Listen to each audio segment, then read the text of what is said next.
You are listening to the Bright Life Podcast, all about ways to stay inspired, chase your dreams, and find more gratitude in the highs and lows of the journey. I'm your host, Jessica Johnson. I'm a business owner, a part-time digital nomad, a self-growth junkie, a believer in other big-hearted women, and am all about sharing tips, tricks, lessons learned, and encouragement so we can all live our biggest, brightest lives. You ready? Let's do this. Hi, everyone. Welcome to today's episode.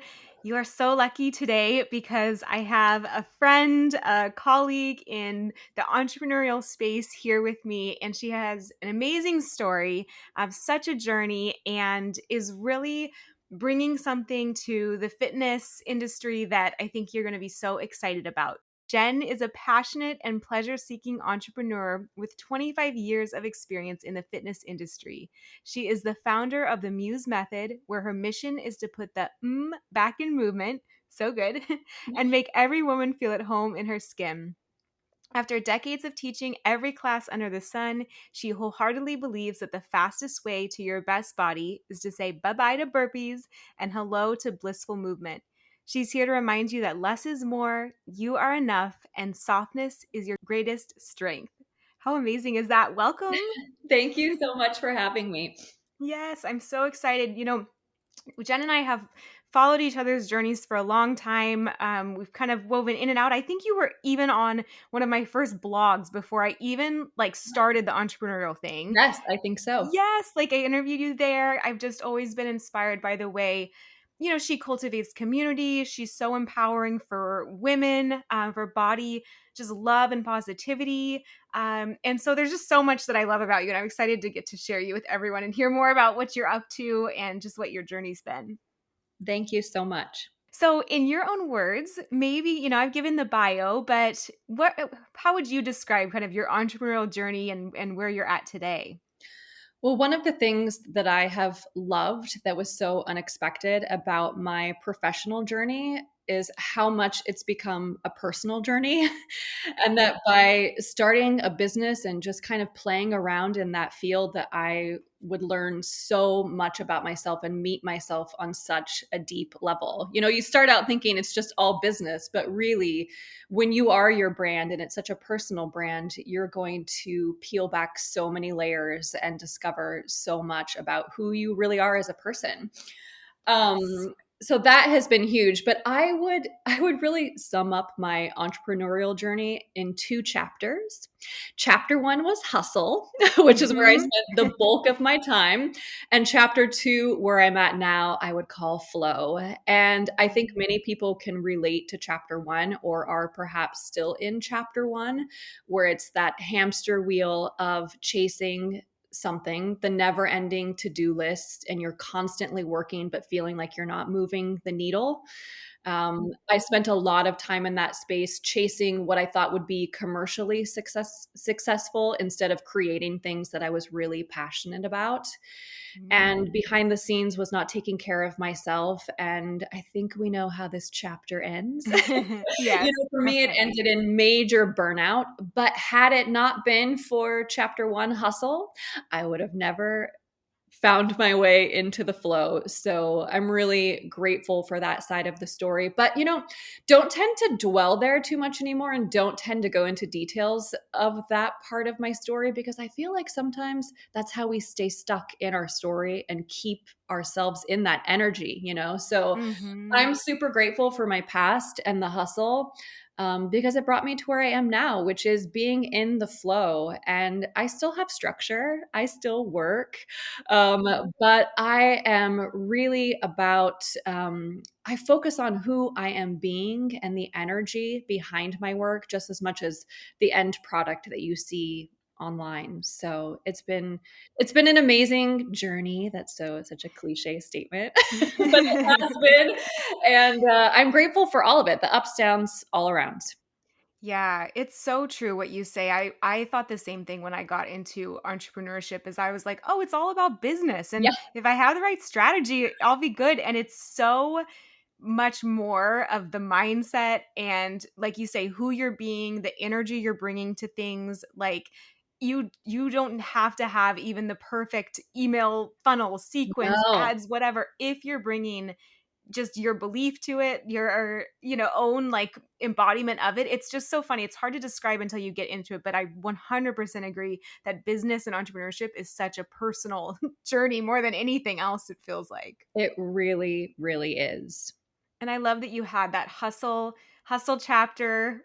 So many of us have probably been there. And then the flow is really exciting. And even seeing that as an outsider, like in your work, you can sense that there's that flow that you're bringing to your craft as well, which is really fun. Yeah, and I really focus more these days on, and I know that there's such a push to be on all the time and be on social media and be this, be that. But for me, it's all about the energy in my content, like the actual Yeah. content my clients get. I prioritize that over social media. And, I've had some of the best months revenue wise when I haven't even been on social media, but behind the scenes, I've just been so in tune with taking care of myself and prioritizing joy and my own well-being. So your energy makes a huge difference. You don't have to be showing up every day all day on social media to land with your dream clients.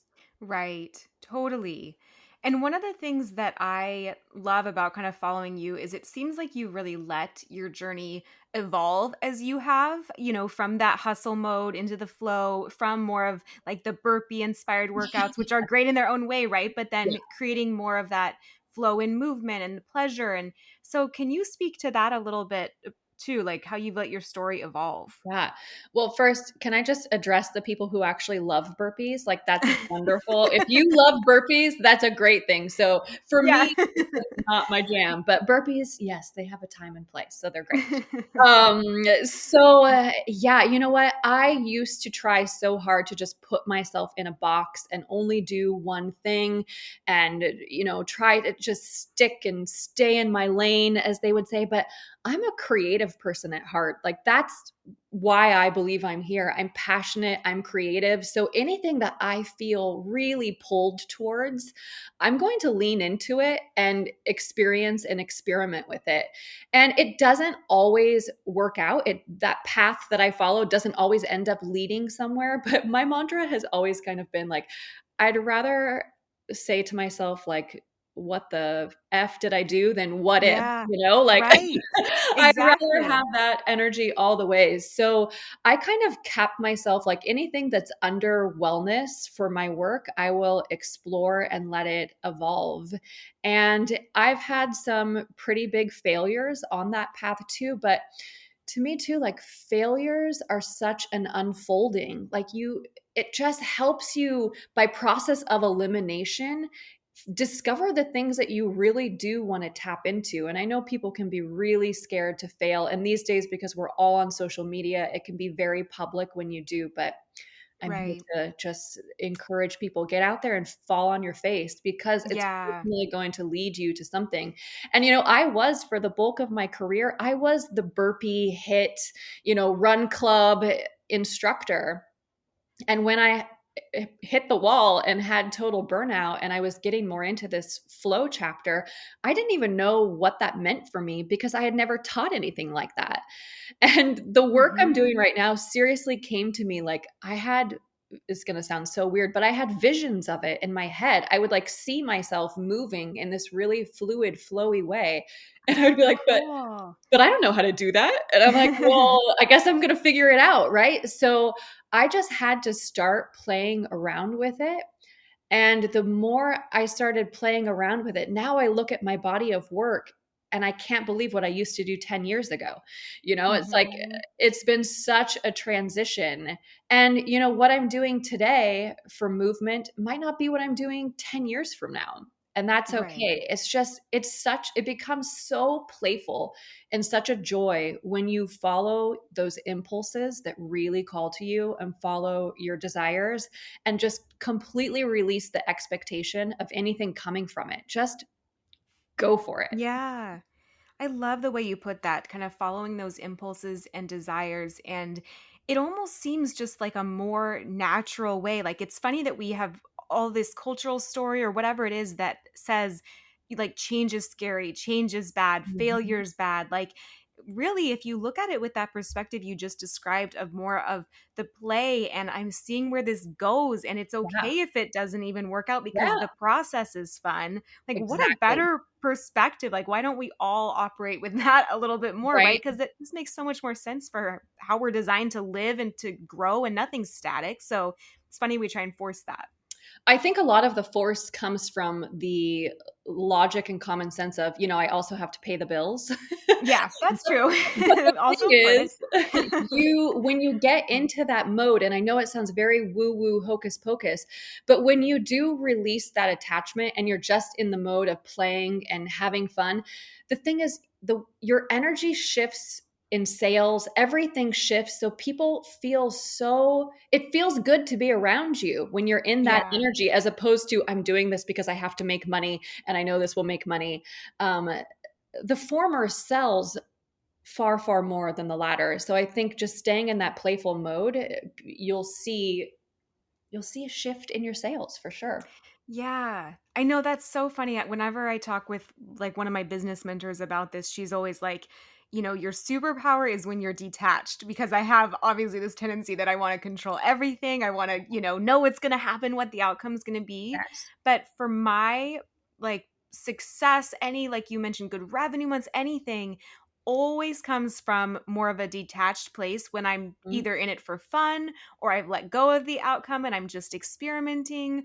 Or it's so funny, it's so counterintuitive because the you want to hold on to something really tight if you want to drive an outcome, but it really is from that more relaxed place that people are like drawn to you and they don't know why.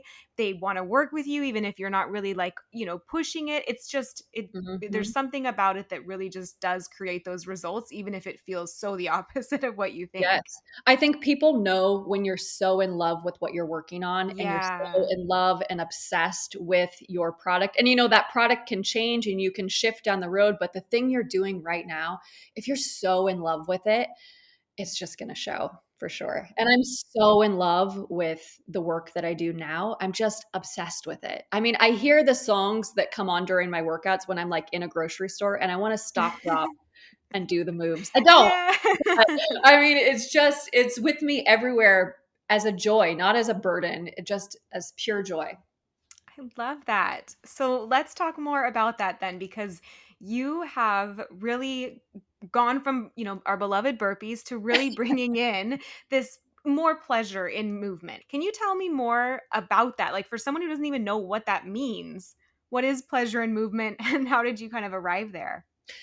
Well, I think it's really important for women and everyone to know that self care doesn't have to mean sacrifice or struggle. And that you really deserve to feel good in your body in the moment during your workout. You deserve to feel good in your body after your workout. At all times, I want you to feel good in your body. This no pain, no gain mentality, I think, is losing steam. And that's such a beautiful thing. That doesn't mean I don't crave a difficult run or to challenge myself and to pick up heavy weights and to feel that fire and feel that burn. That is pleasure, because we're Yeah. we're showing up and embracing our strength. But when I'm talking about pleasure and movement, I'm talking about you really enjoying the process and your practice. And the idea that your workout has to be hard in order to be effective is so old school methodology that just needs to be thrown out the window. Now, I'm an artsy person and I'm also a science nerd. My background is in exercise science. So when you're doing my movement practices, you're going to feel like you're in this flow. Sometimes you'll feel like you're in a dance party, but Mhm. do not get it twisted. I behind the scenes have snuck in strategy for you. It's just that you don't have to notice it. You don't have to be in pain, struggling and dying on your yoga mat in order to have your butt look better. That's just not Yeah. that's Yeah. not how it works. So I think it's striking that balance between the softness of a workout and the strategy, they can both be there and be present, and you can have a really freaking good time. And here's the thing, the most important part about movement isn't even what workout you do, it's that you consistently move your body.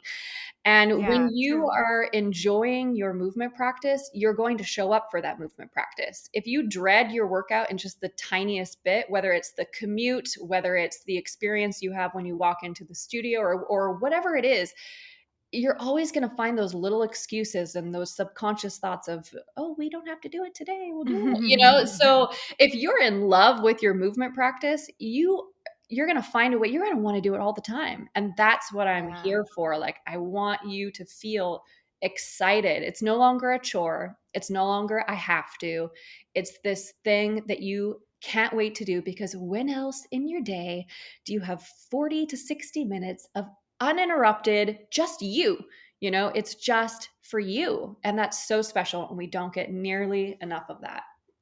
Yeah, that is such a great point. And that is, when I do your workouts, it does become this thing that you look forward to because you feel so a lot of the workouts, they can be like, how would you describe them? Like almost dance inspired, like Dance if inspired for people who aren't dancers. So yeah, let's point I that like out, that. because Yeah, it's true. I am not a dancer at all. I mean, I took dance in my hometown, which like 10 years there is probably the equivalent of like 1 year of dance in a big city. Like, Yeah.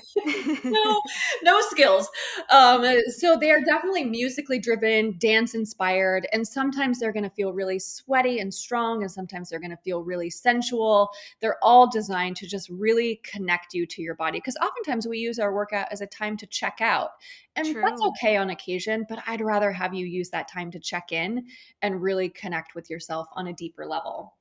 Yes, it's so good. And it's how they feel too. It's like she described, like some are more of that slow moving and it feels you Mhm. like stretch out and you feel so relaxed and recharged after. And some are more sensual, which is fun because I don't even, it just gives you moves that you're like didn't even know Yes. you had. And you're Yes, like, this it is so does. fun in your own home to just play, around Yeah. and move your body. And then yeah, like even ones where you want a good workout, you want to feel sweaty, like there's those more fast paced, and that feels good too. It's kind of like whatever energy you need to release that day, Yes, there's for something sure. for it. Yeah.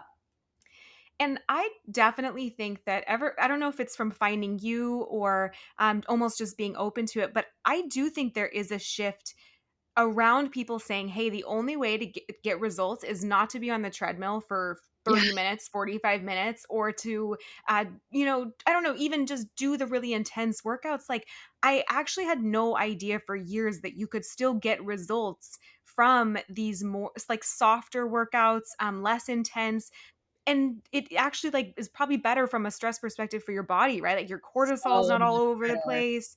So much better. So, yeah, so people, I'm like amazed at the results people get when they think it had to be one way and it's like, oh, it actually doesn't. Like, have you seen that with your clients, with yourself? The same thing? I definitely have, because so many of the really intense hit workouts, and I love all movement, so I'm not trying to like Yeah. demonize any form of movement, but it's just hashtag science. Like, so many of Yeah. those workouts leave you on the ledge hormonally. It leaves you with this spiked cortisol. So it's like most of us are already experiencing enough stress in our daily lives. Right. So to have your workout be this stressful thing isn't really helpful. So yeah, my clients have definitely noticed a shift in their levels of stress, even their hormones. And they also, because they feel so good in their body during, they've had this complete shift in perspective, because most programs and most of the fitness industry has you believing that your life begins in 6 weeks or 8 weeks once you hit that end goal. It's 8 weeks away until you can love your body, and that's bogus. And my clients feel like after one session, no, can I change your butt in one session? No, but I can change your perspective about your body. And I can have Yeah. you in 1 hour so in love with your body again, and walking past a mirror and saying, oh my gosh, this is my body. Like, this is And it's just such an incredible feeling. So no more chasing this. I mean, all of my clients have goals, right? But they're really dropped into the experience, more so than the expectation or the end result. And that changes everything. Oh, I love the way you put that. It's so true for life, right? Like even what we were talking about early on in Oh, the yeah. episode of just like if you can get into just the joy of the process, the outcome will come, It right? Like it's on will. the way. Faster Yeah. than you can ever imagine. And that's so true with fitness. And I've watched it in my clients over the last year. When you release the end expectation and that pressure on your body to move faster, produce results faster, your key hint right here, your body doesn't like it. Your body hears everything you think and say.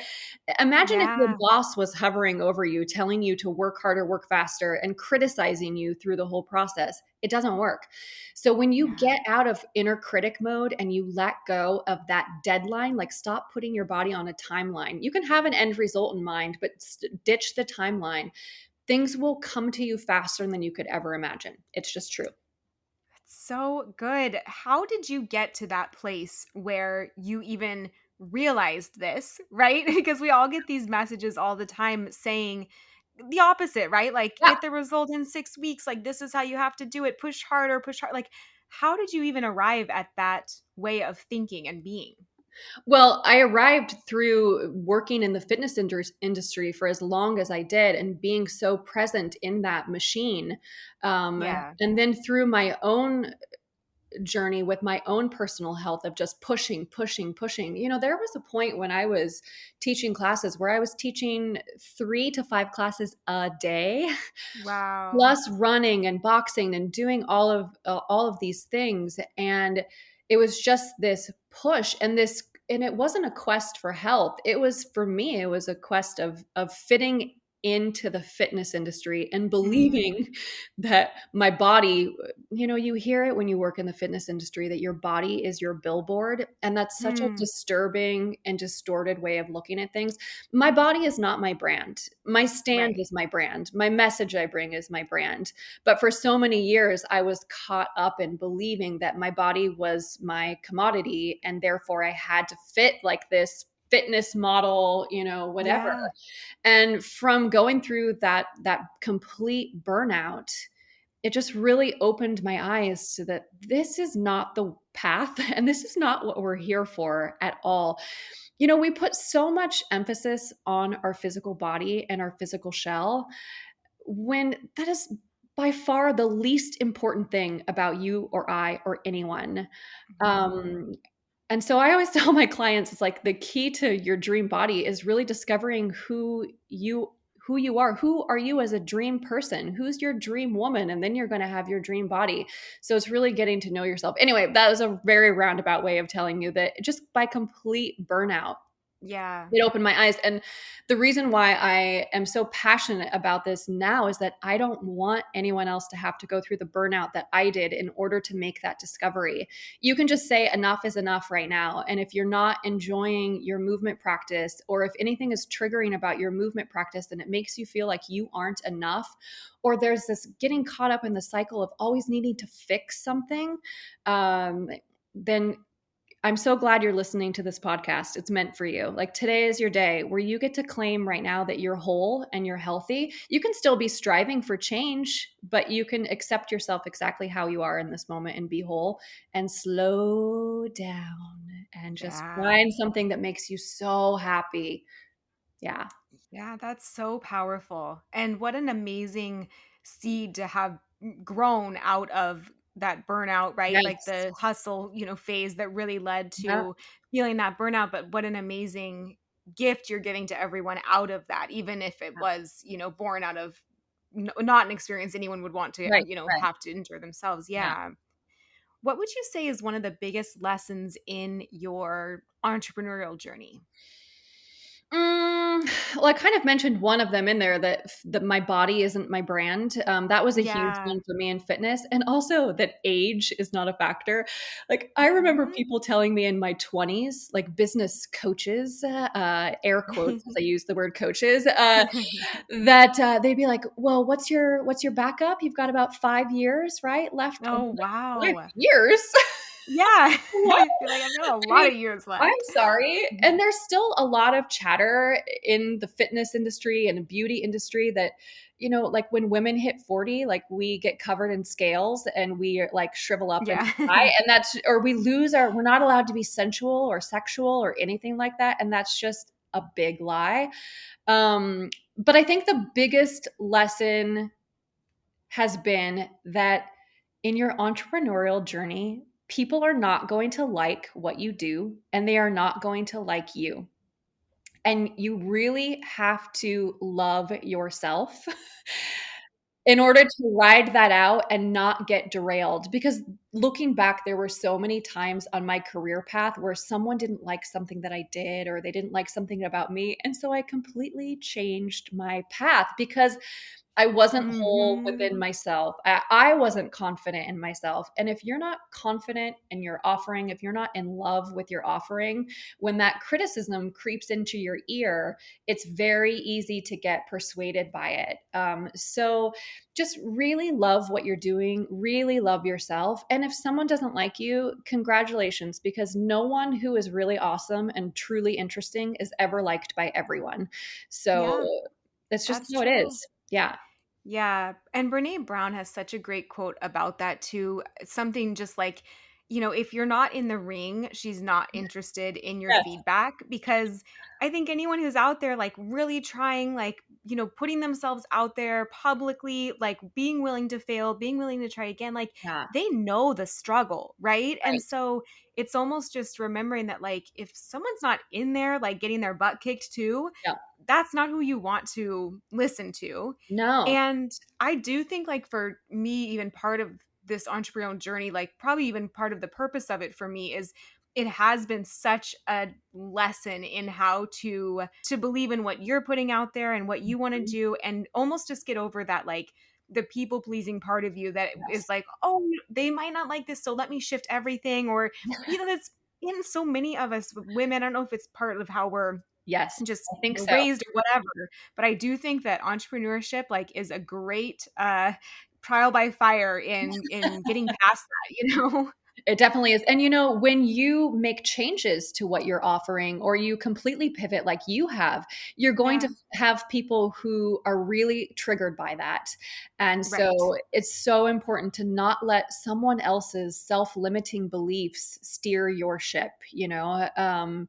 And easier said than done sometimes. But I think when you find yourself in those moments of doubting yourself because of criticism, it's really time to take a look at, wait a minute, am I in love with what I'm offering? Because why am Yeah, I so triggered by this person? And it's okay to feel hurt by people. I'm human. I'm never going to have that tough skin where I don't feel it. right. It's just a matter of letting myself feel it without letting that criticism become my GPS of my company. It can't happen. Mhm. Yeah. Yeah. I always think about it too. I don't know if it's true for everything, but whenever I feel those thoughts, because I'm always am looking at like, is there a part of me that on some level believes this or Yes. doubts this? Mhm. Because you're almost like not affected by something that there's no way you believe is true, right? Or that Absolutely. there's not, Yep. if it's like healed in you or resolved in you, it doesn't kind of sting. And so Mhm. that's been really interesting for me too, where I'm sometimes surprised by it, where I'm like, interesting. I am feeling a little bit hurt by this, or I'm noticing this. Is that a Mhm. thought that I have like Yes. back in the back of my head or a fear? And that gets really interesting. Then it's an interesting mirror to kind of hold up. There are always, this is going to sound so cheesy, but those moments are always an opportunity for growth. It really is. Like anytime you feel that sting of the words that people say, there's something to look at. Yeah, there's definitely something to explore there. I love what you how you described it too, is just like being whole yourself. And I honestly think that it ties back to your workouts where if you have that 40 minutes a day in your body, in your Yes. own like presence in yourself, I think it becomes easier to feel grounded and to feel embodied and to feel who you are. And and your strength and all those things you offer, where the outside noise just becomes more outside noise. So I actually really think it all ties even with your workouts. I think it really does. Movement, self care, all of that kind of creates. Not only do you feel more at home and secure and safe in your body, but it also creates kind of like this bubble around you of. It's like you've created this positive energy shield around you to Yeah. where things just don't get through. As opposed to when there are those times when you're not really taking care of yourself and you're feeling the self doubt and all of those things. So for sure. Right. What is something, and you may have said it, in we were just talking, but what's something you would have told your younger self in regards to fitness, to pleasure, to business, kind of anything really? Mm, um, the first thing that comes to mind is to not shrink myself or play small for anyone. And I think this is something that women in particular do. We don't want to say like, oh, we're really good at something, or, it's like Yeah. almost impolite to announce that you're really good at something. Yes. Yeah. And I mean, if you don't believe you're really good at what you do, then who else Right. is going to get behind you? So Yeah. I love in my how old am I? 41, 42? I don't know, I forgot. But it's taken me this long to get to the point where I will proudly proclaim that not only do I love my work, but I'm really good at my work. Yes. And I So know that can true. be really off-putting to people, but I wanna hear more women speak like that. And I also wanna hear more women say, "God, I love my body." Because Yeah. most of the time when we're together with our girlfriends or you overhear a conversation amongst women, we're bonding. We're doing this kind of like false sense of connection over the things that we don't like about our bodies. And everyone's Right. chiming in with, "Oh, I don't like, oh, look at my thighs. I don't like my thighs." And it's like, Yeah. "Ah, I want to hear people at a table, women at a table talking about the things that they love about themselves." And I also want them to acknowledge that it's completely okay to struggle with your body too, and to have so much acceptance and love for yourself when you're going through those struggles. But to talk about those struggles in a way that allows you to feel the struggle, but not take it on as your truth. So, yeah, Yeah. that answers the question. And also in fitness and in life, we kind of tapped on this or touched on this, is to stop waiting 6 weeks or 8 weeks for life to begin.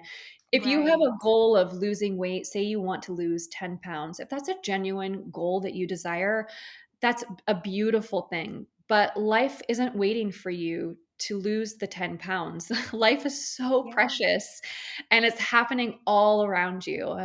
So just tap into the experience, release the timeline of any end result that you have for yourself, and just soak in every moment of life. Mhm.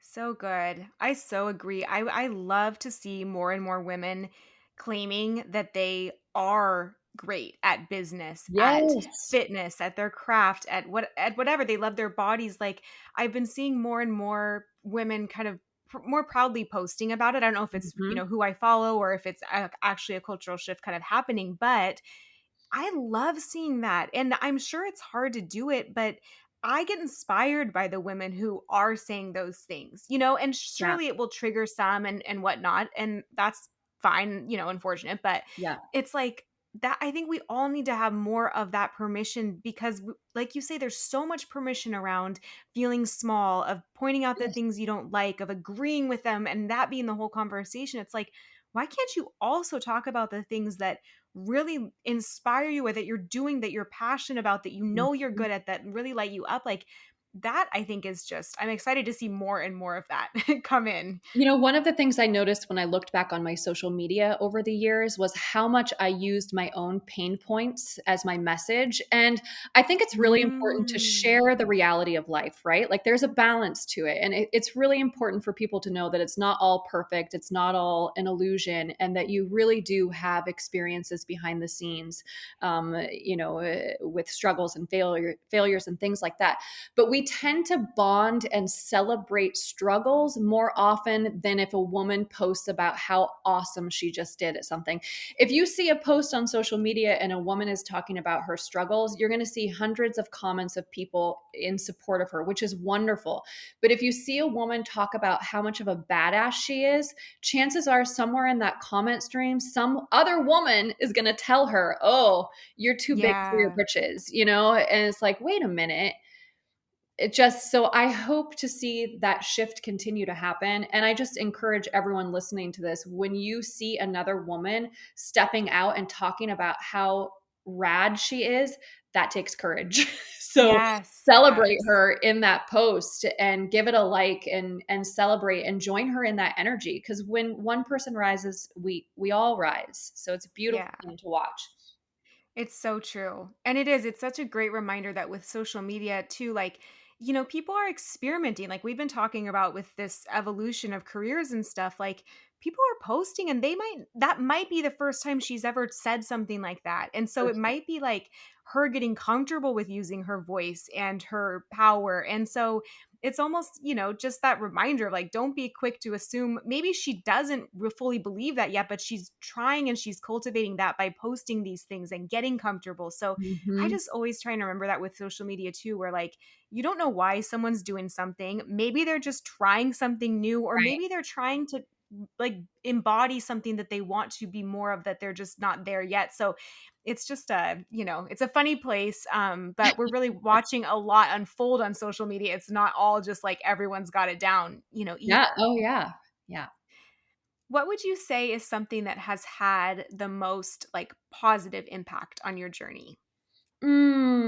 That's a good question. I think for me, the biggest impact has been creating from this place of uh, creating from creating something that I want to create, as opposed to trying to create Mhm. something to fit in or imitate someone else or be commercially successful.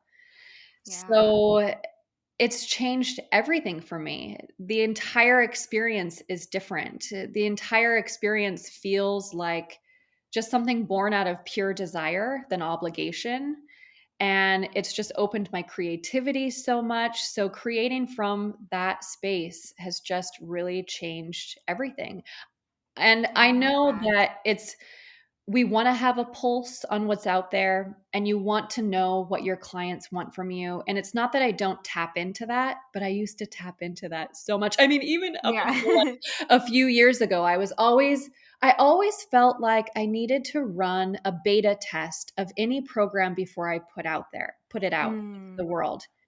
And not only did that undermine my expertise, but it Yeah. also Yeah, just true. led to too many cooks in the kitchen. You know, there Right. was so much feedback where I really lost my voice. So just really tuning into my own voice, tuning out the noise, and creating from such a pure space it's just made this chapter of my career so fun. It's just fun.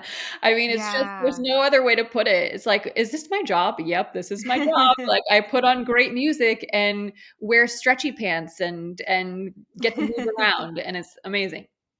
Yeah, and you can really see that, I think, and feel it honestly, just the joy that you have brought to this, chapter that you're in now, and it's palpable. Like we've been talking about, you can really sense that feeling in the workouts and everything else. Well, thank you. Yes. What about, so what's next? Like what vision do you have? Obviously, this is a journey and an unfolding, but if you can look out in the horizon, what is a part of your version of like the next brightest chapter for you?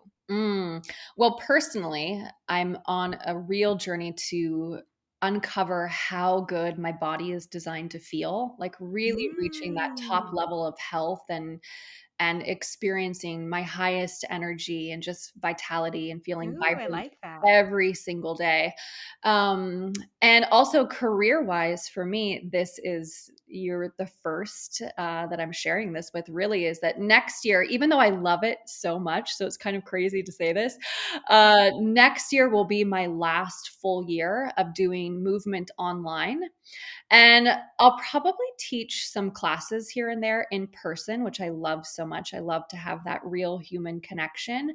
Mhm. But after this final year, I really want to move into a new chapter of helping other fitness or movement entrepreneurs just make their brand really special. So for people out there who want to make their physical movement more of an empowering social movement, to really help them bring Oh, their brand to life. There's a lot of love that. there's a lot of really bad branding in the fitness industry. I mean, Yeah. we're still using really bad stock photos of like women laughing while they like lift a weight. It's like, Yeah.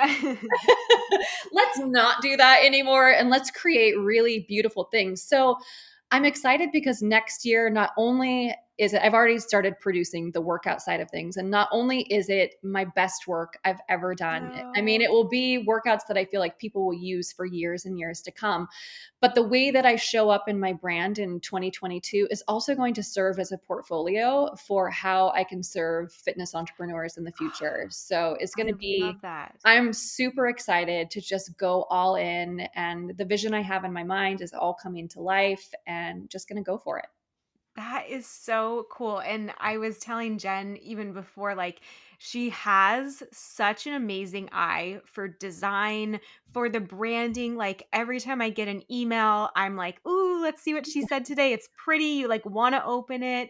The guides that she makes, like when you download a program, they're beautiful. Like, they're works of art beyond just like the fitness and meal plans and everything. So I love that idea. I mean, what an amazing evolution of everything that you've built and created, even for your own brands. Yeah, And like you say, people, not everyone has that eye. So to be able to offer that to someone else with your expertise in the industry, I love that. I'm really excited.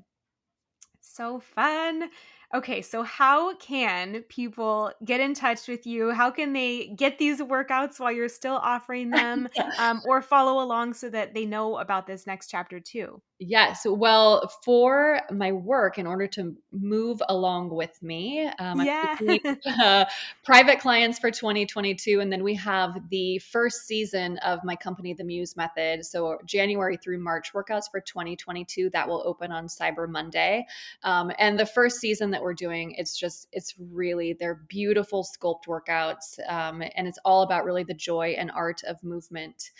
And private clients, this is kind of my favorite thing to do ever, because when you're a private client, the movement is custom designed for your body and it's your soundtrack. So imagine like doing moves that feel so good to you to your favorite songs. And I just Yeah, love creating these workouts for women because they just become classics. It's like the go to workout whenever you want to feel good. So you can either work so with me fun. privately or with the group, opening up in 2022. And I'm on social media. You can follow my work at the Muse Method, but I will say I'm very dormant on social media right now because this is kind of like my little cocoon, Yeah.